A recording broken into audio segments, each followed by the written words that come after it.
Greetings, Evil Boy Genius here. I was asked the other day in a private message, why do I why do I do so many rants and don't give free tips? It was a genuine question. It wasn't someone asking for freebies themselves. Good reason for that.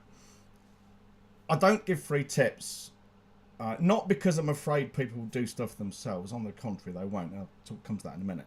It's not about being jealous and guarding of my secrets. I don't have any. It's not even about working for free, not working for free. No, it's actually about, I don't think it does my target market. I don't think it does those I wish to serve the best service. I think it gives them the best service. Let me be clear on something. You know, this constant drip feeding of small snippets of information and building you a funnel and getting people to consume your stuff and then eventually becoming clients, it does work. There's no question about it. It works. The reason I almost never do it is because it's inefficient and it's slow. And I think you have to weed out more deadwood and chaff to get to the good clients than you do if you do things a different way. That's the reason I don't do it. It's nothing to do with being kind of jealous and guarding of my secrets. But I think if you give loads of free tips and stuff, now bearing in mind I want high quality clients who are going to pay me a lot of money because I want them to have high ambitions and want to do some serious shit. All right, that's the kind of person I want to deal with. So whether it's a client working for me or working with me in the operation, so we're doing marketing systems for them, or whether it's someone who comes on board as a mentor with me personally. Okay, so they work with me one-on-one phone calls every week and following a fairly structured program of education and implementation. Whichever way they go, I want people who want to do big stuff, big shit, important shit, right? Not nibble around the edges of their problems. Now, the difficulty, the problem is if you start just dishing out small bits of information, the people who've got big problems they want solving right now, shit or bust, they're not going to pay any attention to those anyway, for the most part.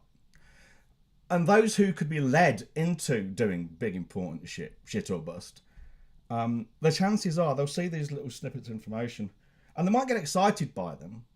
They might even dabble in them, but they won't fully commit to doing it. What will tend to happen is they'll kind of have a play, realise there's a lot more to this stuff than meets the eye, and then they'll look for someone who's doing all this big, important shit or bust. Not the people who are giving the free information. I mean, they may be doing it too, but generally they're not, because they're building this ramp, this slow burn, if you like. But they will look for someone who can say, yeah, I know what your problem is. It's this big, and we're going to fix it right fucking now, doing all this huge stuff. And they're the kind of people I want to work with in both sides of my business. Okay, so that's why I don't give free tips. It doesn't serve people. The kind of people I want to serve, those who want to do big, important shit or bust, they are the kind of people I want to work with. Giving them free tips, free information to do it themselves, little bits and pieces, nibbling around the edges of their difficulties, does not help them. That doesn't serve them. And then it doesn't serve me because I don't get the clients I want. It's as simple as that.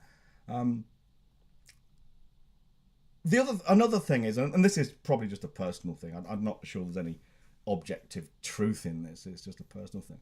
I find the people who are constantly posting stuff, and it's copywriters that really stick out to me because that's my roots, and that's where I come from.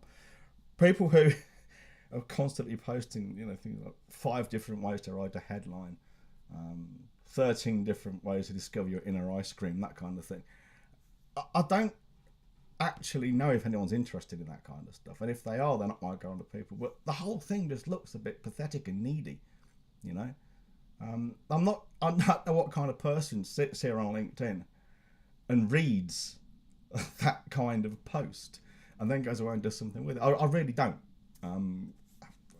Maybe it's been so long since I was down at that level myself, and I don't mean anything negative by that. It's just I'm not at that level now. I mean, I'm an expert in my field, but when I was not an expert in my field and I was new to all this, everything was fresh and exciting. Maybe I did read that kind of thing, but that was way before LinkedIn was even born, so I don't know. Anyway, that's me out of here. So if you want my help, either a mentoring client or with the operation as a business, particularly home improvement, kitchens, bathrooms, bedrooms, that kind of thing, or any business where you've got high transaction sizes and room to improve, and especially if you find yourselves thinking you're being forced to sell on price, that's another biggie. PM me and we'll arrange a time to talk, 15-minute brainstorm, and I'll show you some really fucking cool ways you can grow your business. Certainly give you directions to go in, and then it's up to you. All right, anyway, I'm out of here. Oh, if you're wondering where Connor is, there's two things. One is I'm not quite sure where he is at the moment. I think I took him away with me when I went to the UK. I know I didn't leave him anywhere. He must be in my suitcase. And the second thing is, I'm not going to tell you because it was spoiled a secret. Right, anyway, I'll see you later. I'm out of here. Bye-bye.